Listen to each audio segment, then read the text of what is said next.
welcome to another video. Today I'm going to be doing part 3 of my Playbill collection. In case you haven't seen part 1 or part 2, I really like going to the theater, and I live in New York City, so I have accumulated a few playbills, which are the official programs you get when you go to a theater show on Broadway. So last time I showed you the first 10 playbills in my playbill binder. So today I will be showing you the next 10. They are in no particular order.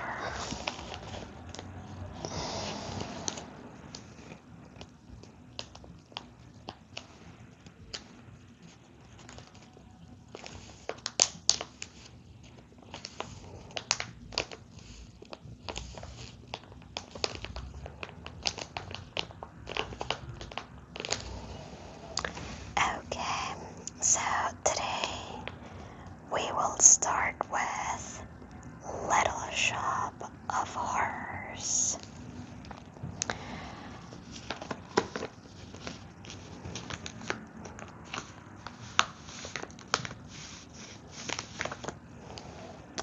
I will start with this one because this is the last one that I've seen.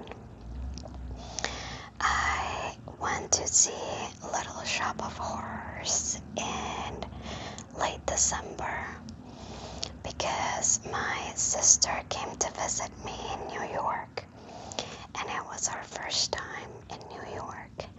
So, of course, I wanted her to have the Broadway experience.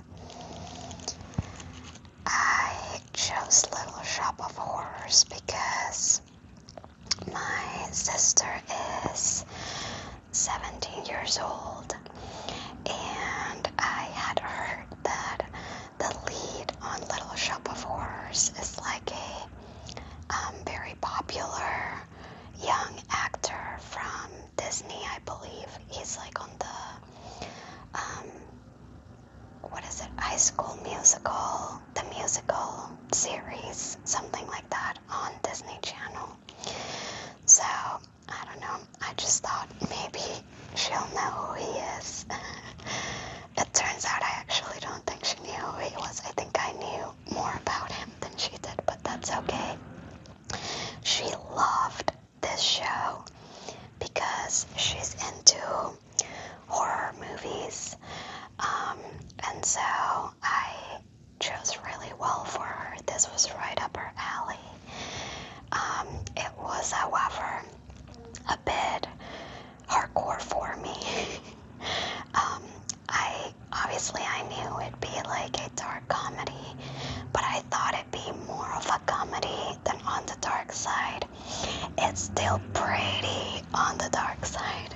So if you are a sensitive soul like myself, maybe this one might not be for you. It was still really good, and something that I've said before is I really like Broadway shows that genuinely feel like a show. I want to see change of scenery and costumes and special effects and the like. I want to see a great soundtrack and a live orchestra, and that's definitely what you was playing at the West Side Theater, and I really enjoyed the experience because it's a theater on the smaller side, so it felt pretty intimate. All of the seats, I would guess, have like a great view because the theater is so small, and the cast was pretty small as well, so it was just a great experience.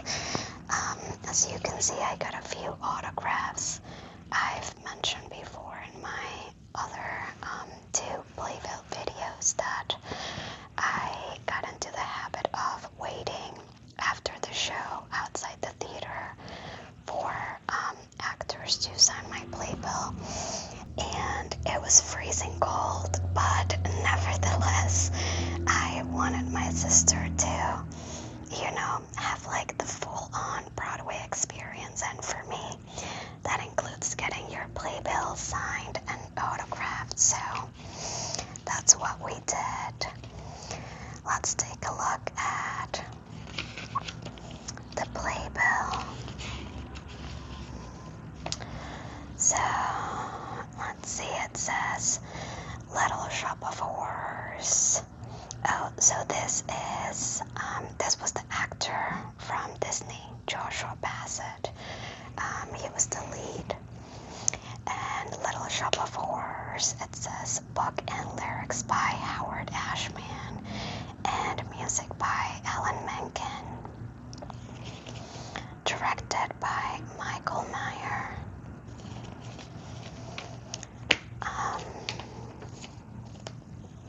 And here is the cast: Joy Woods, Joshua Bassett, Andrew Durand, Christopher Swan, Christian McQueen, Christine Wanda, Savannah Lee Birdsong, oh what a beautiful last name, Morgan Ashley Bryant, Mega Hicks, Weston Chandler Long, Avina Sawyer, Jeff Sears, Michael Iannucci, and Teddy Iodane. I will give a disclaimer again, I'm so sorry beforehand if I mispronounce any of the names here.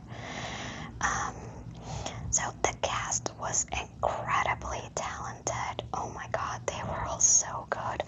Like, this actor was so funny, but also so genuinely scary. I mean, great talent all around, which of course you always see on Broadway, because I mean, people on Broadway are just super talented. So yeah, this was completely enjoyable to see. So Little Shop of Horrors is basically the story of a young florist who works at a flower shop, and he raises, almost accidentally really, a plant that feeds on human blood, and later on just like full-on humans, and it's sort of like the story of the plant trying to like convince this young florist to continue to feed her. So yeah, Little Shop of Horrors. Maybe I'll just set them to the side. Okay, so next we have Hell's Kitchen. And again, the reason why I'm showing this one is because these are the last ones I saw. Oh, I can't remember if I made a mistake and said Little Shop of Horrors was the last one. This is actually the last one I've seen. Little Shop of Horrors I saw this past December. And then this one, Hell's Kitchen, I just saw, I believe last week, or maybe 2 weeks ago during Broadway week. So this is Hell's Kitchen, and it plays at the Sam S. Shepard Theater.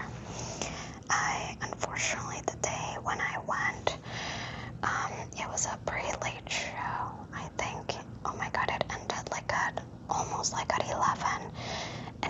freezing, and it was a school night because I went on Broadway week, so I believe I went on like a Tuesday, and as you know, I'm an elementary school teacher, so I could not stay afterwards to get my playbill signed. It was way too late. I was sleepy way past my bedtime, and it was freezing cold. So yeah, unfortunately no autographs. Let's take a look at the inside of the playbill. So this is, well, of course, the reason why this particular musical is popular and known for and famous is because the music and lyrics are by Alicia Keys. All of the songs, the soundtrack of the musical are by her, and honestly it was like phenomenal. But let's see, book by Christopher Diaz and directed by Michael Grief, and that's such an interesting name. And then this is the cast. Yeah, it was a pretty small cast. Amanda Reed, Brandon Victor Dixon, Angela Burchett, Kelsey Kimmel, and Lamont Walker II. This is what they call a jukebox musical, and that's such a hard word to pronounce for me. Jukebox. And anyway, that basically means that the whole musical and the whole soundtrack are popular songs, like songs that were already famous before they made this musical. I've seen a couple others like that, like for example and Juliet. All of those are like very popular, like 90s songs that got put into the soundtrack of the show. So it definitely makes the experience, I don't know, just like a bit different and more interesting, because when you hear the songs is almost like you want to like sing along to them because you know them, because they're so popular, right? But so this show is basically created, I think, Alicia Keys not only did the music and lyrics, but I think she also like helped produced it. And it's almost like semi-autobiographical, like it's quite inspired on her own, like Alicia Keys' upbringing, living in Manhattan in like the 1990s. I personally don't know that much about Alicia Keys and like her upbringing, so I don't know how much of the story in the musical is like her actual, childhood story, and how much was just, I don't know, like fiction.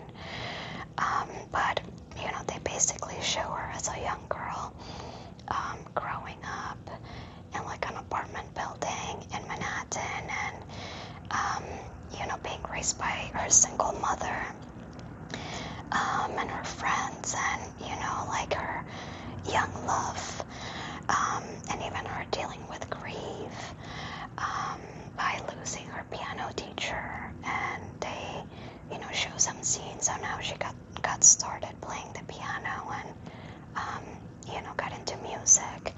So it was a really good show. The cast was incredibly talented, and the songs were really fun to listen to.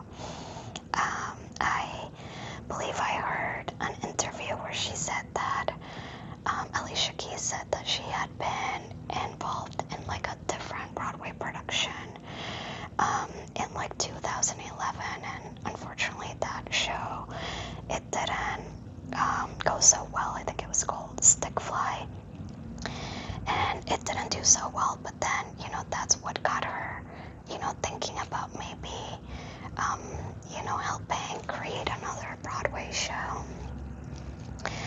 So yeah, that was Hell's Kitchen.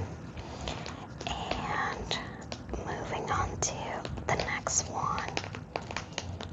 If you are someone who likes the theater or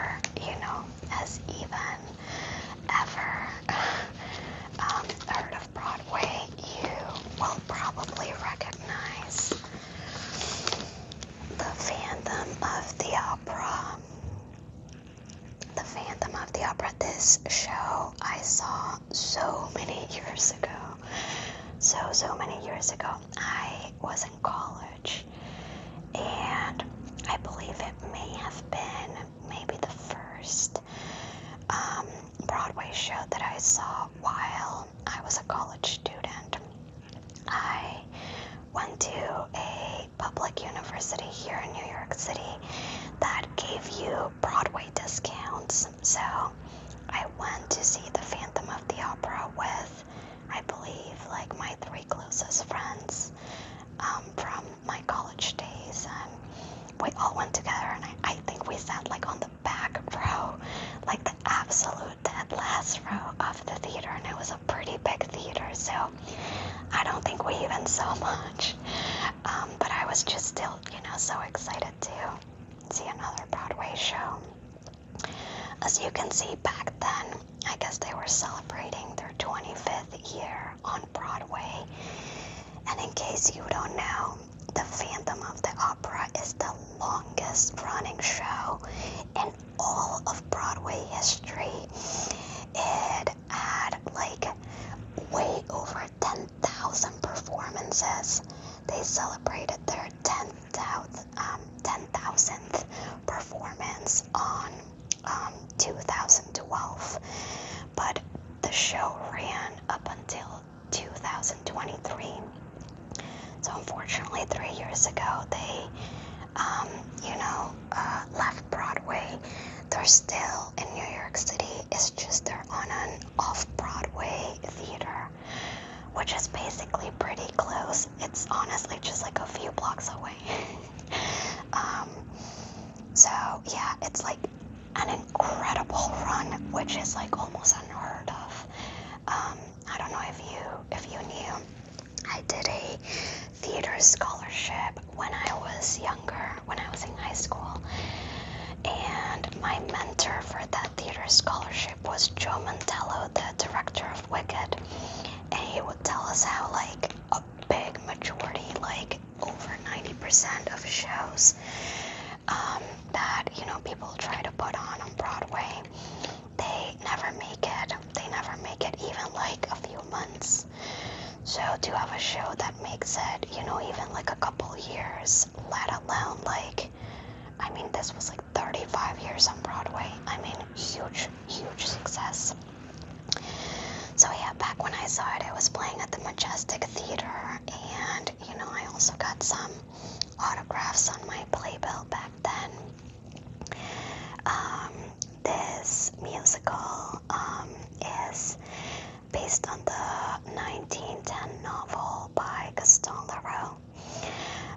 It's the almost like tragic story of like this beautiful soprano singer Christine, who becomes the obsession of like a very mysterious and disfigured musical genius that lives in like a subterraneous labyrinth beneath the Paris Opera House. And let's take a look at, let's see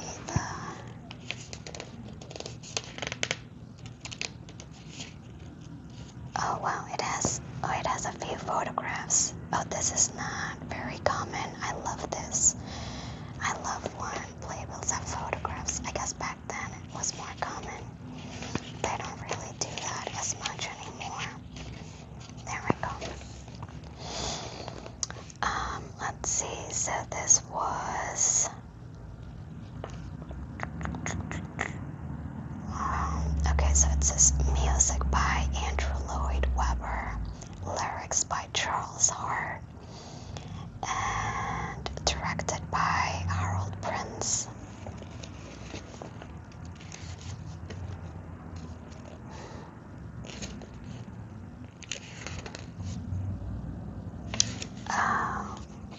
Wow, isn't this playbill from back then? It's so different from the playbills nowadays, right? Because nowadays they give you the headshots of the entire cast, and I guess they're not giving us that here. So I guess this was the main character, Hugh Panero, Kyle Barisic, Samantha Hill. And then, I guess, yeah, this is just the pictures they're giving us for the cast. So, yeah, pretty impressive. Such a long run on Broadway. So that was Playbill number 3. Oh my god, I'm already like at 20 minutes. I just chat too much. Okay, so moving on to the next one. The next playbill I want to show you is Mary Poppins. Now, if you saw my first playbill collection video, you know Mary Poppins is a very special show for me, near and dear to my heart, because it was the very first Broadway show that I ever saw after moving to New York City. And it was playing at the New Amsterdam Theater. I actually, if I'm not mistaken, I don't think this is the actual playbill I got on the day I went to see the show. I think on the day I went to see the show, I got it signed.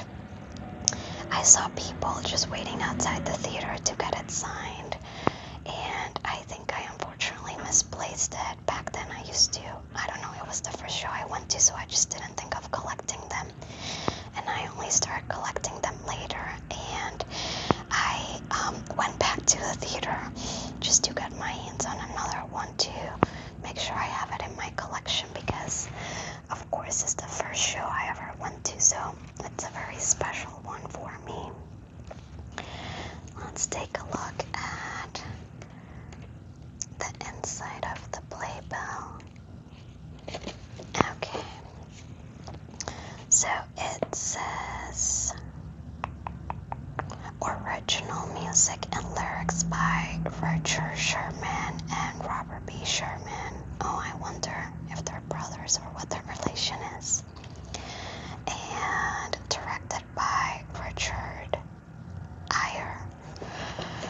And I think I just saw that they gave us a lot of pictures for the cast. Wow.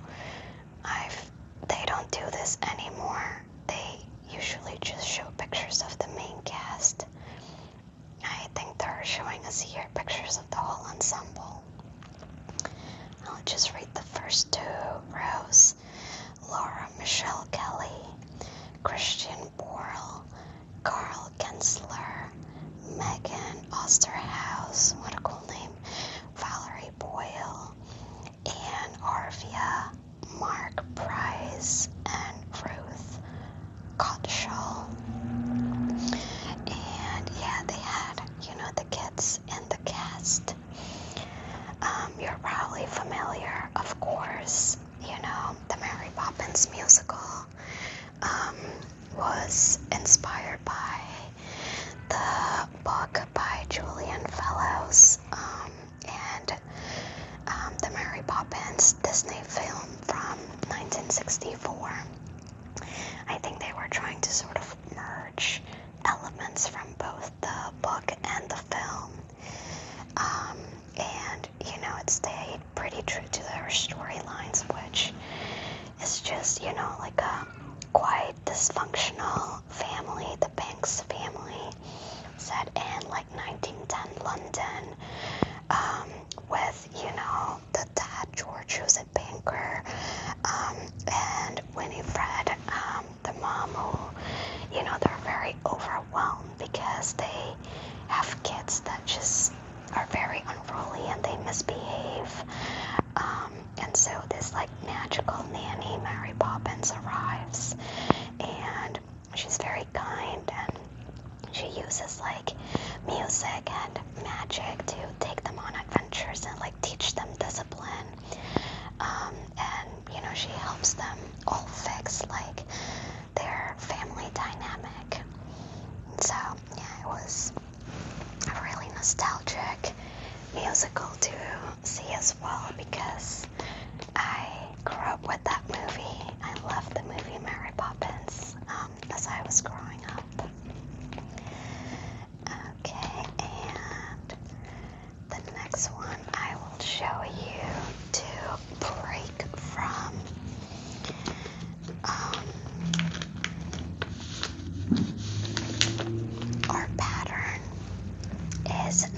musical. It's a play. I mentioned on my other two Playbill collections that I'm a big fan of musicals, so I think maybe like 95% of all of the shows I've seen have been musicals, not plays. But this one I really wanted to see because it was with Cynthia Nixon, who I love from Sex and the City, so many, other projects that she's been in. So this one I also saw, probably over a decade ago, and it played at the Manhattan Theater Club at the Samuel J. Friedman Theater, and it's called Wit. I've seen this play styled as W, semicolon, T, as well, though, they just wrote Wit for this one. But this is a one-act play written by Margaret Edson, and it won a Pulitzer Prize for drama. And Edson wrote this play inspired by her experience in a hospital. So the play is quite sad, I guess.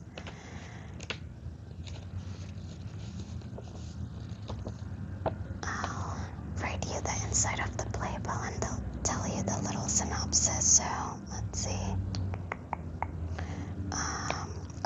I was looking for music and lyrics, but of course this one is not a musical. So yeah, it's written by Margaret Edson, and let's just find the director. Directed by Lynn Meadow.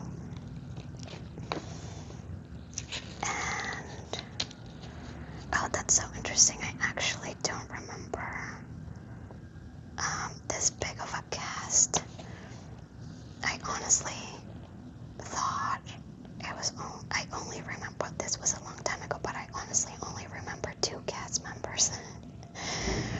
So let's see. Bon Bandu, Suzanne Burdish, Michael Countryman, Jessica Dickey, G.K. Johnson, Greg Keller, Cynthia Nixon, Cara Patterson, Zachary Spicer, Irene Sophia Lucio, Elizabeth Normand, and Stephen Schnetzer. Wow, yeah, I do not remember this big of a cast. I wonder if they're like understudies or if they're actual cast members, because I don't remember. Oh wow, yeah, no, I guess there were a few more characters than I remembered. Okay, so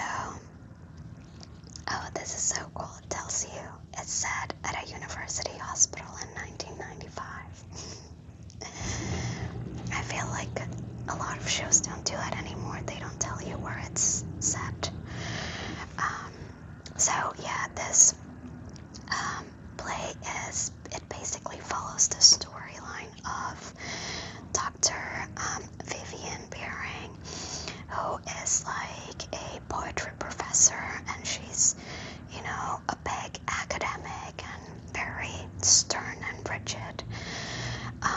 When she gets diagnosed with terminal ovarian cancer, and she has to go through 8 rounds of a very harsh experimental chemotherapy, and it sort of follows her character growth and change from going from like someone who's very academic and stern to someone who prioritizes and values more human interaction and kindness and relationships. autographs.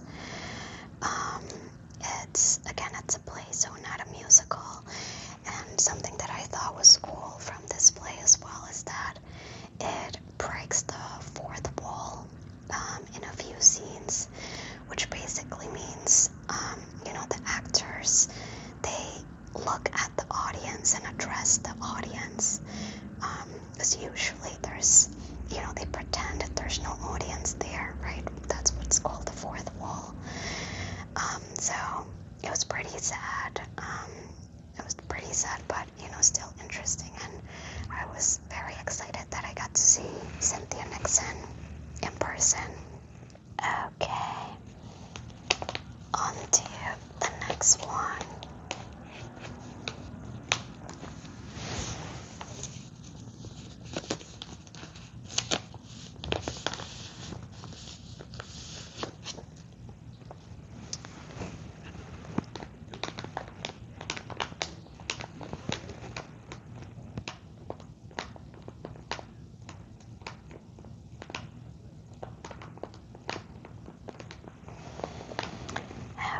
So the next one is Dear Evan Hansen.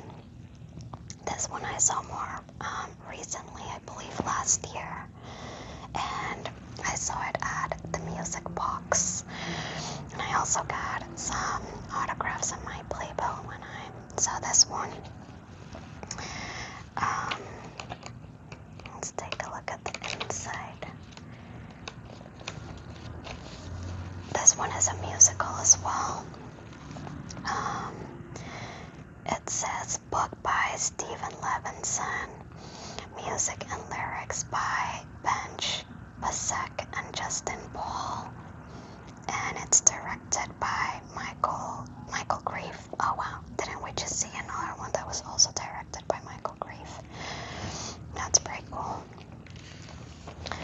And this is the cast. Ben Levi Ross, Gabrielle Garuba, Jessica Phillips, Christiane Knoll, David Jeffrey, Yvonne Hernandez, Jared Goldsmith, Phoebe Koyabi, Zachary Noah Pizer, Reese Sebastian Diaz, Linetti Ganao, Nathan Levi, Matteo Lescano, Dan Mackey, Jane Fitch, Talia Simone Robinson, Asa Summers, Josh Drobel, and Nicole Van Giesen. I have to tell you, this show has such a good soundtrack. My husband and I were playing this soundtrack for weeks, months, even to this day. It's probably been over a year since we saw it. And once in a while, we still go waving through a window. Wow. So yeah, really good soundtrack. Even if you haven't seen the show, if you're into theater or musicals, I highly recommend listening to the soundtrack. This musical follows the story of Evan Hansen, who is a high school senior that is battling anxiety and depression, and his therapist suggests that he write letters to himself. And so he writes letters to himself, and through accidents, it turns out that this other student at school ends up with one of the letters that he wrote, and that student later, I don't know if I can say this word on YouTube, they unalive themselves. And so his parents end up finding the letter that Evan Hansen wrote, but he was writing the letters to himself, so it said, Dear Evan Hansen. So the parents think that their child wrote the this proves that they were very close and had a close friendship. And so a lot of lies, untangle from there. Evan Hansen doesn't come clean at first, doesn't tell the truth at first. He sort of like runs with the lie. If anything, how lies, they just have a way of just getting bigger and bigger. But eventually he does come clean. And so yeah, it's a great story. It's a great story about mental health and friendship, and growth, and just sort of like being a young person. So yeah, this was it was a really fun one to watch, even though the themes it dealt with were pretty serious. It was still a very enjoyable, almost even lighthearted watch. Okay, moving on to the next one, and I guess we're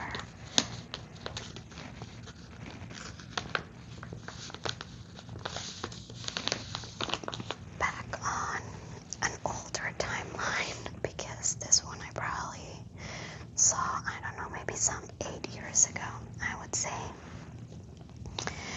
So this one also, I would say, maybe similar to The Phantom of the Opera. It's one of the most popular shows on Broadway. So, if you like theater at all, you've probably heard of this one. This is Chicago. Chicago, the musical. And back when I saw it, it was playing at the Ambassador Theater. And I'm so glad that I got so many autographs, apparently. That's pretty cool.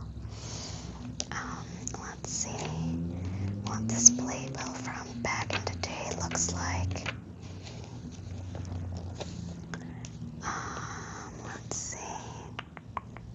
So it says lyrics by Fred Ebb, music by John Cantor, book by Fred Ebb and Bob Fosse, and directed by Walter Bobby.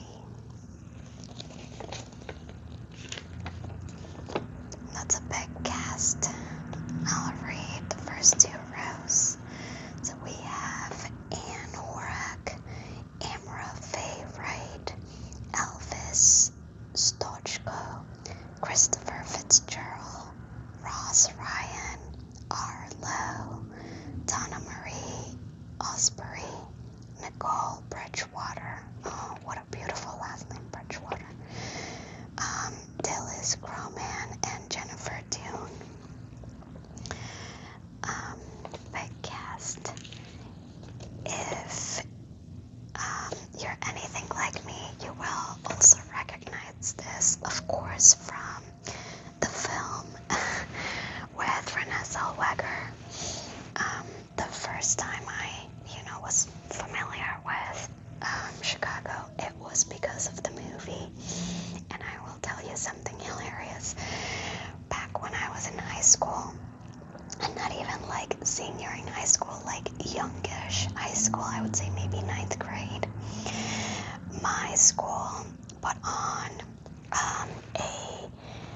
a musical, but it was like a combination. It was like a musical mashup, and my grade got assigned the very famous song from Chicago. And looking back at that, I'm like, I'm not really sure that was like the most appropriate song to have like 9th graders like sing to. We even had like pretend guns. Because if you've seen the movie, I believe there's like this scene where they're like shooting back at like the lights on the stage. So yeah, again, not the most appropriate thing, but my high school apparently thought that was the way to go.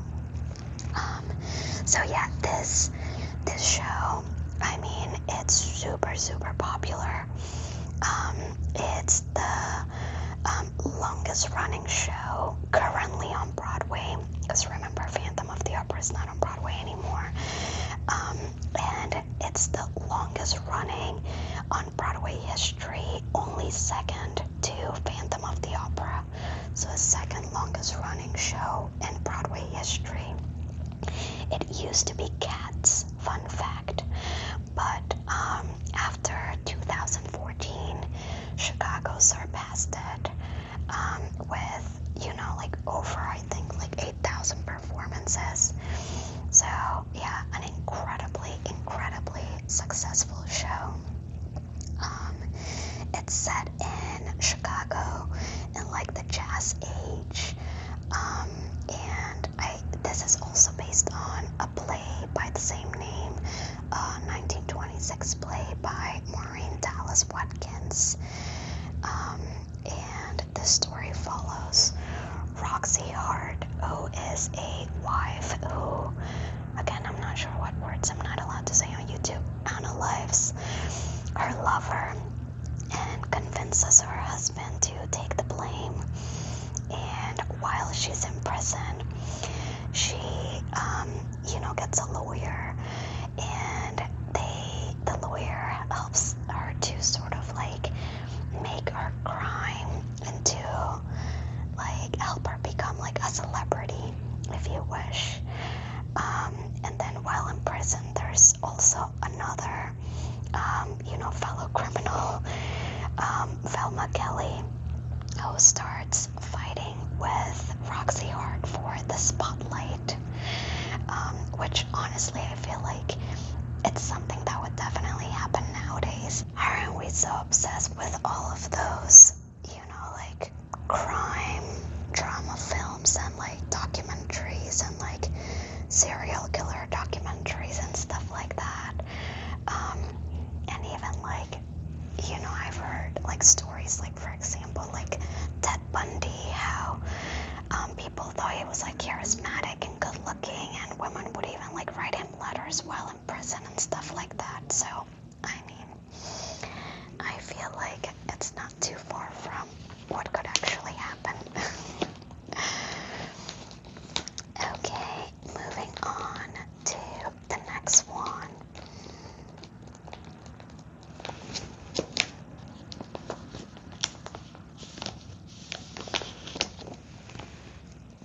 The next one I want to show you is Cinderella. But this was not like the typical Cinderella version. This is Rodgers and Hammerstein's Cinderella. I saw it also, I don't know, maybe some like 8 years ago. And apparently it was playing at the Broadway Theater. Let's take a look inside.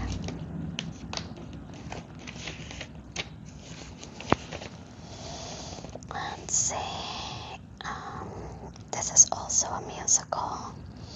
Music by Richard Rodgers and lyrics by Oscar Hammerstein the second. I never realized he was the second. Directed by Mark Broco. And the cast was Laura Osnes, Santino Fontana, Victoria Clark, Harriet Harris, Peter Bartlett, Anne Harada, Greg Hildreth, Marla Mendel, and Famsil Sojola. I don't remember this one much because it was, I saw it so long ago, but what I do remember was that I didn't realize they changed the storyline up until when the first act ended, because towards the end of the first act, it's after the ball, and Cinderella's running down the stairs to leave the ball because the clock has struck midnight, and she leaves behind a glass slipper. But in this one, after glass slipper falls behind, she then turns back, grabs her glass slipper, and then proceeds running away. And I remember most people in the audience went like, ooh, that's not what's supposed to happen. So yeah, they, this is all, it's very much like 90% the usual Cinderella story. It's still a story about, a young girl who gets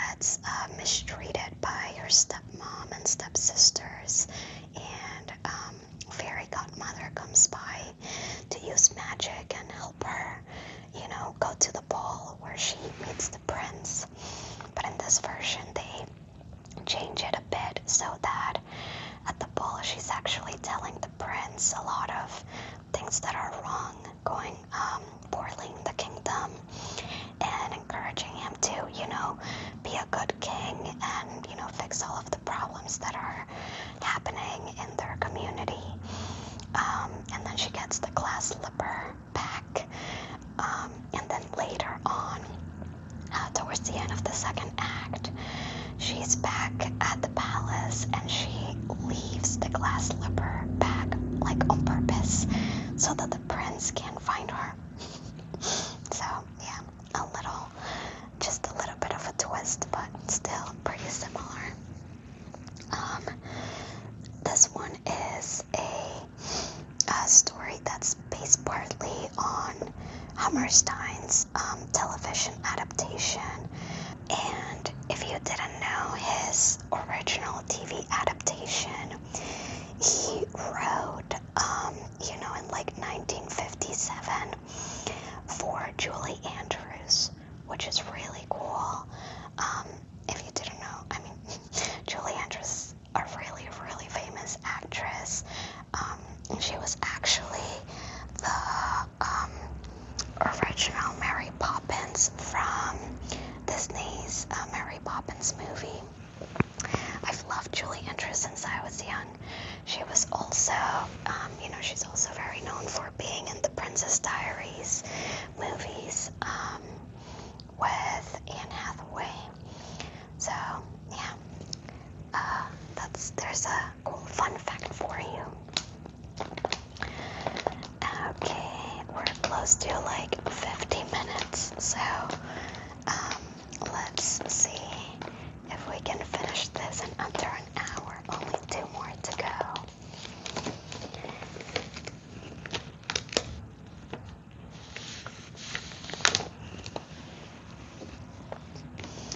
Okay, so the next one I wanted to show you is Les Mis. Again, I don't speak French, but Les Miserables. And I saw this one maybe some like 7 years ago at the Imperial Theater.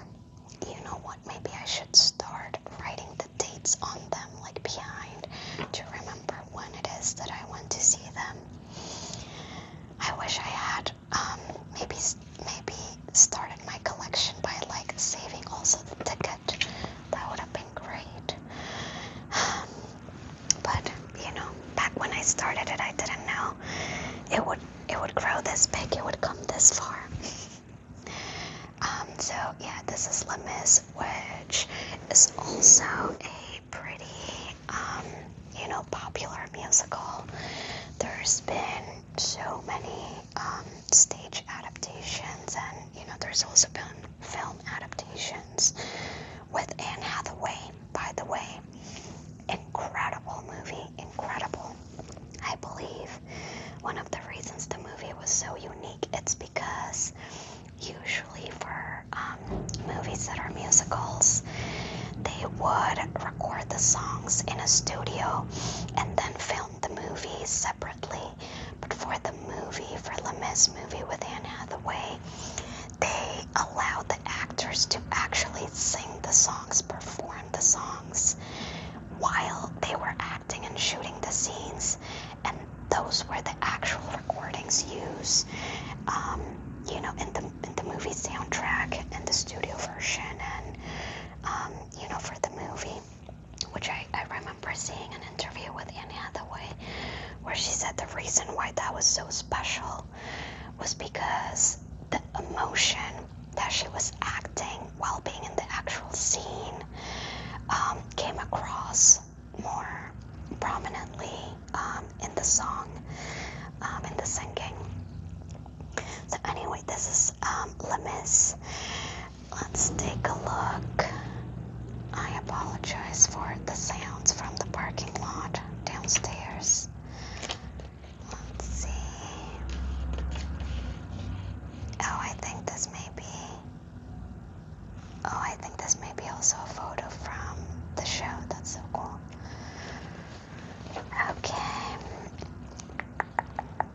this is Les Mis, music by Claude Michael Schomburg, and lyrics by Herbert Kretzmer.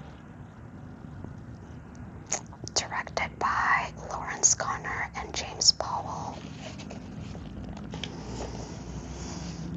And, I guess they don't give us photos from the cast in this one. It's interesting, by showing you the playbills, it's so interesting to see how the format of the playbills has changed throughout the years, right? But let's see, we have Ramin Karimloo, Adam Munley, Dennis Moench, Chris McCarroll, Joshua Colley, and Gaten Matarazzo. And on cast, when they have a lot of children, usually they do this, right? They have alternates, like some kids take some shows and then a different child actor takes the shows on the other days. I believe there's laws that prevent child actors from working more than a certain amount of hours per day or per week.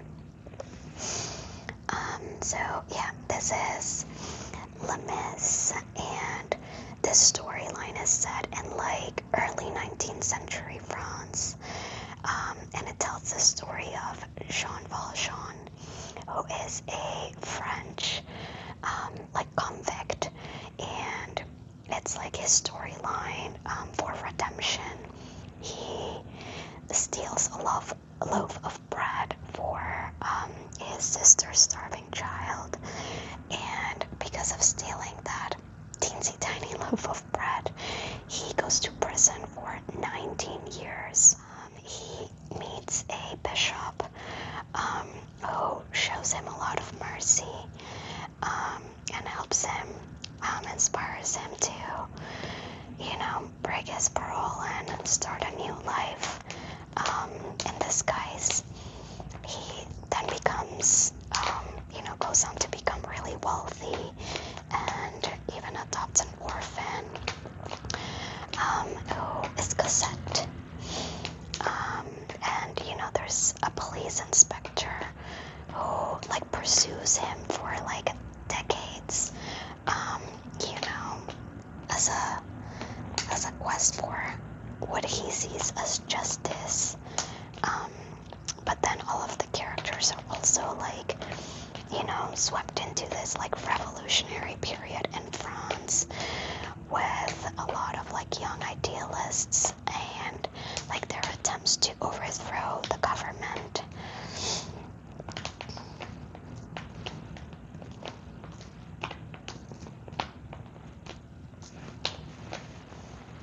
So that's Les Mis, and here we are, friends, on Playbill number 10.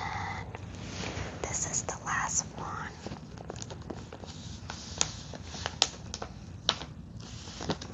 That I plan to show you today. I saw this one more recently, maybe 4 years ago, 3 years ago. This is Hadestown, and it was playing at the Walter Kerr Theater. Let's take a look at the inside of the playbill. It says music and lyrics and book. Wow, music, lyrics, and book by Anaï Mitchell. I'm not sure how to pronounce this, Anaï Mitchell. But I do know that I think she's a very famous and popular musician. And developed with and directed by Rachel Chafkin.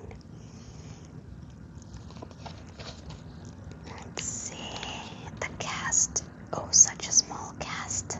I didn't remember this cast was so small. This is Reeve Carney, Andre the Shields, Amber Gray, Tom Hewitt, and Eva Noblezada. That's a cool last name, almost like Noble. And this was also a musical. I really enjoyed Hadestown. I remember so well. Both my husband and I really enjoyed it. It's supposed to be set in like a Depression era post-apocalyptic world, and it follows the story of a young dreamer, Orpheus, who journeys to the underworld to rescue his lover, who had signed her soul over to Hades in order to escape poverty. And then, it also touches on the themes of like the failing marriage of Hades and Persephone. And all of these like storylines are inspired by the ancient Greek myth. This was such a good musical. The soundtrack was great. The scenery was pretty cool. The actors were great acting. It was one of those shows that, you feel like you're seeing like a show. Lights, sounds, music, the whole shebang. 14 Tony Award nominations and won 8 of them, including Best Musical and Best Original Score. That's amazing. And the Tony Awards, if you don't know, it's like, the Grammys, but for theater. So, there you have it, friends. Those were the 10 playbills I wanted to show you today.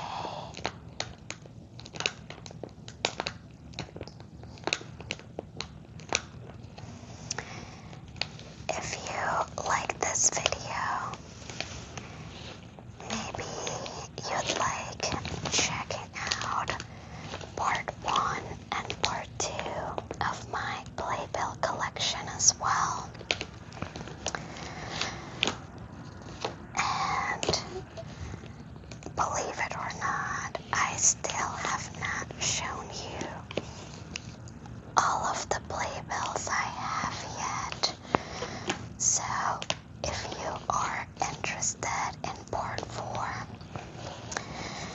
you can give this video a like, or you can comment and let me know if you want part 4 to see all of the other playbills that I have.